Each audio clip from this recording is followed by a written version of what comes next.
Haití en el siglo XIX, desde la revolución de esclavos hasta la ocupación norteamericana, 1791-1915. Continuación. Había poca producción que no fuera agrícola.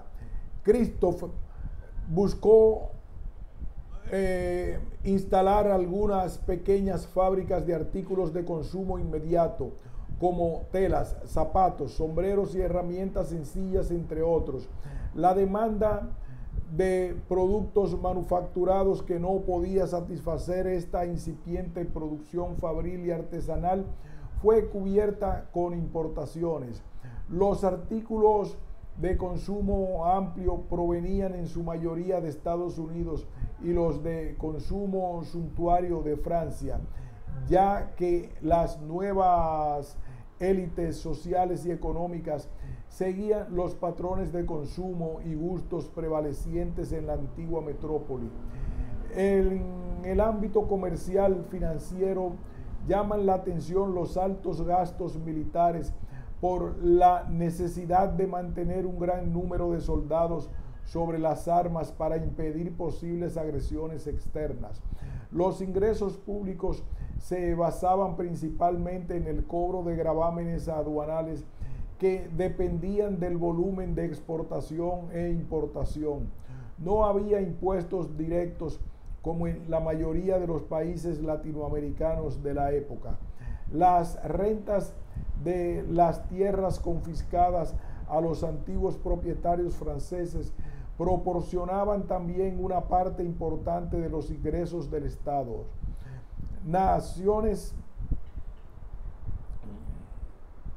Las naciones fueron un lastre importante para las finanzas públicas.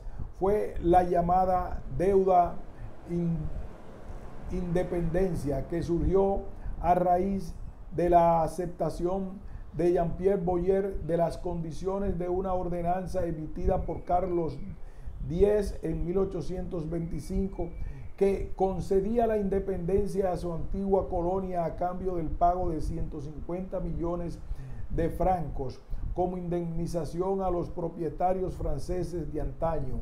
Esta suma se debe pagar en 5 anualidades y con el fin de cubrir la primera, el Estado haitiano gestionó un préstamo de 30 millones de francos. En 1838, el reconocimiento de la independencia de Haití fue reafirmada por el gobierno francés, esta vez sin condiciones, y la deuda reducida a 60 millones de francos, más los 30 millones del primer préstamo. Haití nació como un estado militarizado después de 13 años de guerra y ante el peligro de una eventual reconquista por parte de Francia. Su definición jurídica se plasmó en sendas constituciones. La primera proclamada en junio de 1805, que declaró a Jean-Jacques de Salange emperador y le otorgaba los poderes ejecutivo y legislativo. El país fue dividido en 6 distritos militares en cuya dirección se encontraban los comandantes de las Fuerzas Armadas locales, directamente responsables ante el emperador en cuestiones administrativas, y en lo militar ante el comandante en jefe de las Fuerzas Armadas del país, para el cual Dessalines designó a Henri Christophe. Nadie es digno de ser haitiano si no es buen padre, buen hijo, buen esposo y sobre todo buen soldado. Reza el artículo 9 de la Declaración Constitucional que declara la independencia y soberanía absoluta, la abolición de la esclavitud, la fraternidad entre los ciudadanos mulatos y negros, cuya denominación conjunta como Noirs o Noirs deberá borrar las diferencias étnicas. En el artículo 12 prohíbe a todo blanco, con excepción de los residentes de origen polaco y alemán, y de las mujeres naturalizadas pisar territorio haitiano en calidad de dueño. El mismo artículo prescribe que toda propiedad que haya pertenecido a un francés blanco queda confiscada a favor del Estado, sin apelación y por virtud de la ley. Este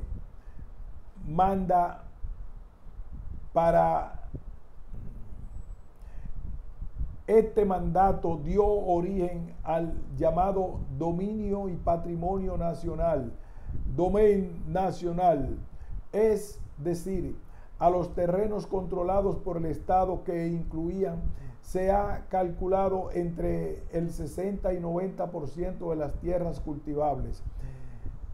Dessalines planteaba eventualmente el reparo y reparto de una población de estas tierras a los campesinos. El dominio nacional servía también para reforzar el control estatal sobre unidades agrícolas grandes, necesarias para la producción de cultivos comerciales y para su exportación, asegurar ingresos al Estado y asegurar los ingresos del Estado. Además del asesinato de Dessalines en octubre de 1806 por uno de los mulatos descontentos con la política agraria del emperador que iba a afectar sus intereses, se eligió una asamblea constituyente en diciembre de 1806 que redactó un nuevo texto constitucional de carácter liberal con un poder legislativo fuerte que dejaba poco margen de acción al Ejecutivo. Los diputados del centro y norte del país desconocieron su validez, alegando que los liberales obtienen la mayoría por vías ilegales. Pétion, quien gobernó entre 1808 y 1812 sin Senado, promovió en 1816 reformas a la Constitución que instauraban la presidencia vitalicia, disminuían las facultades del legislativo a favor del ejecutivo e introdujeron una segunda cámara. El nuevo texto incluía también un artículo referente a la educación primaria en el país que se buscaba promover. Henry Christophe, por otra parte, hizo votar por sus consejos de Estado dos constituciones en 1807 y 1812, la segunda de carácter monárquico. A estos primeros textos constitucionales seguían otros, uno liberal votado en 1843 que establecía 3 poderes electivos y temporales, concedía un amplio poder a las 2 cámaras legislativas o gobiernos comunales, consagraba la libertad de prensa, palabra y cultos y terminaba la instalación de escuelas primarias en cada comuna. El texto de 1846, en cambio, era del corte centralista que fortalecía el poder ejecutivo y significaba el fin de la obra reformista del 43. Estos dos textos constituirán la base para futuras constituciones que se inspiraban en ellas según la tendencia política del grupo en el poder. En lo social, durante las primeras 5 décadas de vida independiente, la mayoría de la población, se calcula que el 90%, estaba integrada por esclavos y sus descendientes. Vivían en unas zonas rurales como campesinos libres, aunque enfrentando condiciones precarias de propiedad o como trabajadores remunerados con una parte de la cosecha en las pocas plantaciones que se mantenían o fueron reconstruidas, ahora en manos de militares y funcionarios del nuevo Estado. Las grandes plantaciones predominaban en las planicies costeras en las planicies costeras y en los valles. El valle del río Artibonite, las planicies de Cul-de-Sac en el oeste, las llanuras alrededor de los Cayos en el sur y sobre todo la extendida planicie del norte. La economía campesina se desarrollaba con más fuerza en las zonas montañosas, en terrenos menos fértiles, ya que las tierras más ricas y aptas para la agricultura fueron acaparadas por los miembros de la nueva élite. Sobre todo en el sur prosperaba la pequeña propiedad independiente en las numerosas ciudades puertos del país. Un pequeño grupo poblacional de piel clara controlaba el comercio de exportación e importación. Dessalines trató de fiscalizar este sector mediante el sistema de comercio a consignación. Al lado de los grupos mencionados había algunos profesionistas, muchos de ellos al servicio del Estado. El control político y económico del país estaba en manos de los sectores referidos: militares, importantes funcionarios, grandes propietarios y comerciantes. En el entorno colonialista y esclavista, en el entorno colonialista y esclavista antillano, el Estado haitiano era considerado un mal ejemplo, una anomalía, y cuya influencia entre los esclavos de las islas vecinas se temía y se denunciaba frecuentemente. Por ello, los primeros gobiernos tuvieron que moverse con mucha cautela en el ámbito internacional con el fin de proteger la soberanía ganada con tanto sacrificio. En la Declaración de Independencia de enero de 1804, redactada por el mulato Boisrouan Tonnerre en nombre de Dessalines, prevalecen expresiones violentas contra Francia, al mismo tiempo que está presente un tono conciliatorio con respecto a las posesiones vecinas. También Henri Christophe se cuidaba de fomentar rebeliones en las islas aledañas. André Petion y Jean-Pierre Boyer, en cambio, a pesar de sus repetidas manifestaciones de guardar una estricta neutralidad, apoyaban frecuentemente a independentistas hispanoamericanos. Simón Bolívar recurrió en 2 ocasiones a la ayuda haitiana para armar sendas expediciones a costas venezolanas. El gobierno de Alexander Petion recibió también los refugiados de Cartagena, asediada y vencida en 1815 por el ejército realista Pablo Morillo.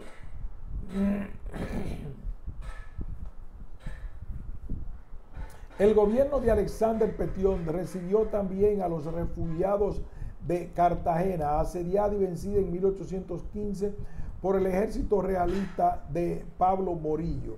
Los insurgentes novohispanos mantenían en Puerto Príncipe agentes que debían negociar ayuda de la República del Sur, y también se envió un emisario a la corte de Henri Christophe al norte implorando su apoyo.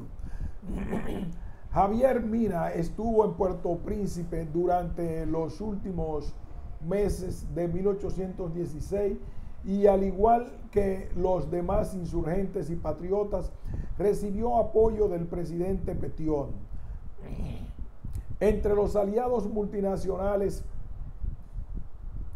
comprometidos en mayor o menor medida con los proyectos de independencia, preparaban en puertos haitianos sendas expediciones de invasión y conquista a territorios españoles como el escocés Gregor MacGregor y el francés Loa Henry, entre otros.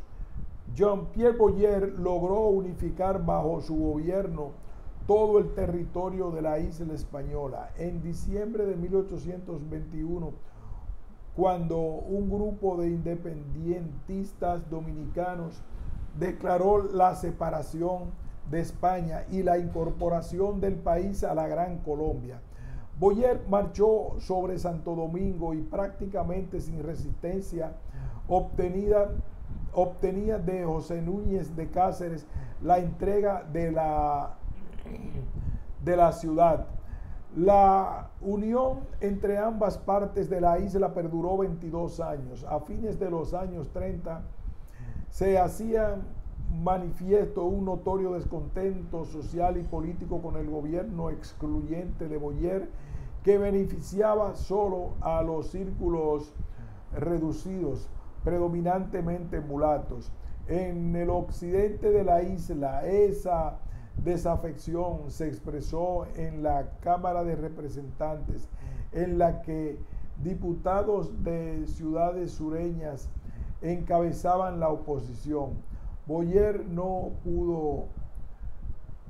no supo encauzar este descontento que se ventilaba en el seno de la élite urbana y liberal. Endureció su gobierno en los años críticos de 1838 a 1842.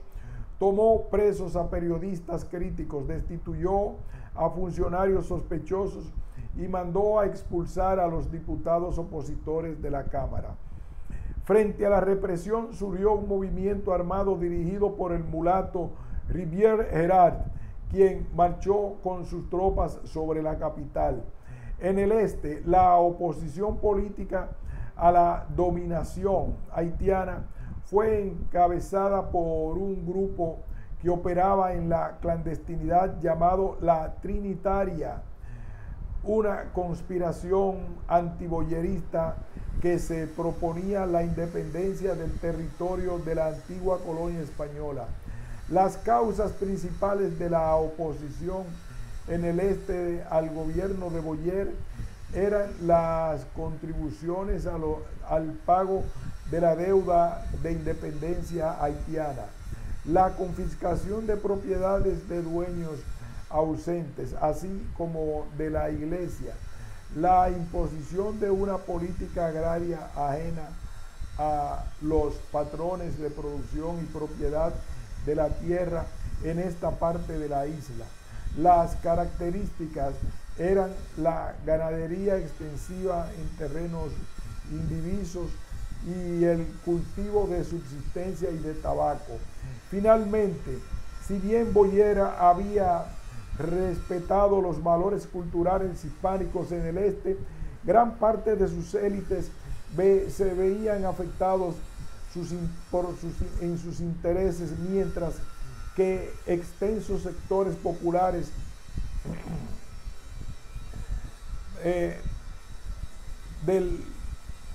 sobre los beneficios del trabajo obtuvieron la abolición de la esclavitud y el acceso a parte de las tierras confiscadas, aunque sea de manera irregular y sin títulos de propiedad. Había atraído a Boyer el apoyo de alrededor de 10,000 esclavos que había en 1822 y de productores rurales en pequeños grupos. El resultado de los años de crisis de fines de la década de los 30 y primeros años de los 40 fue la renuncia y partida al exilio de Boyer, así como el desprendimiento de la parte este, que se declaró independiente el 27 de febrero de 1844. Pero el grupo vencedor, bajo el liderazgo de Rivière Gerard, proclamado presidente de Haití, reducido a sus límites anteriores a 1822, era tan excluyente como el de Boyer y encontró una nueva oposición, ahora por parte de propietarios negros del sur, encabezados por la familia Salomón, que movilizó a sus Diok Moté y contaba además con el apoyo de los campesinos independientes, así como de sectores populares de Puerto Príncipe. Puso fin al excesivo liberalismo e integró a personas del ala negra de la élite al gobierno, que eran las principales demandas. Sin embargo, los Salomón tuvieron que marchar al exilio después de su derrota de mano de las tropas gubernamentales. En este momento surgió un movimiento campesino de gran envergadura en la península del sur. Líderes que eran los pequeños propietarios Louis Jean-Jacques Acot, Degué Samor y John Claude, a la cabeza de sus piquetes, exigían el fin de la tiranía de los comerciantes que pagaban mal los productos agrícolas y vendían muy caro los importados. La abolición de la prisión por deuda, el regreso de la familia Salomón del exilio, la derogación de la ley marcial, el fin de la preponderancia de la gente de color y la proclamación de un presidente negro. En el descontento influían también los precios bajos del café en los años de 1838 a 1848, causa de una situación precaria de la economía campesina, así como varios desastres naturales que causaron grandes daños en 1839 y 1843. En Los Cayos y Puerto Príncipe fueron parcialmente destruidos por incendios y en 1842 un sismo afectó la zona norte del país, destruyendo varias localidades, entre ellas la ciudad de El Cabo. Los insurgentes se apoderan de Jeremy, Los Cayos, Aquín y Miraguán y lograron la destitución de Rivière Gerard, cuya presidencia fue seguida por la de 3 presidentes negros. Los mencionados gobiernos de Duplicard, de Laguerre, Philippe Guerrer, Louis Pierrot y Jean-Baptiste Richet. Es cierto que se dio la manipulación del movimiento campesino por políticos ex-boyeristas que aprovecharon el malestar social en el sur para lograr la caída de Rivière Gerard, pero a pesar de sus limitaciones, la rebelión puso en jaque a la oligarquía sureña, que ante el impulso de la insurrección huyó a las islas vecinas o se atrincheraba en sus propiedades. El movimiento campesino también fue expresión de la llamada cuestión de color. Sin embargo, la famosa frase de Acot de que el negro rico es mulato y el mulato pobre es negro, muestra que había conciencia entre los líderes campesinos sobre el carácter social de la crisis que vivía el país. La rebelión perdió fuerza hacia 1846 ante la división entre sus líderes y el aislamiento de su figura principal, Jean-Jacques Acot, quien murió asesinado en marzo de este año. Faustin Solok, el último presidente de la generación de participantes en la guerra de independencia, se afianzó muy pronto en el poder mediante un control férreo y despiadados actos de represión hacia la élite mulata, que pensaba poder manipularlo como a las figuras presidenciales que le precedieron. Solok buscó frenar la especulación comercial imponiendo el monopolio estatal sobre la compra-venta del café y la importación de artículos de primera necesidad.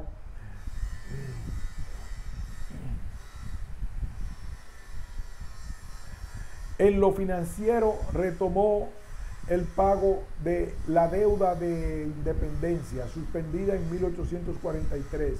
También trató de incorporar de nuevo la parte de la isla al Estado haitiano, pero sus campañas militares de 1848-49 y 1855 encontraron una fuerte y exitosa resistencia en las tropas dominicanas al mando de Pedro Santana.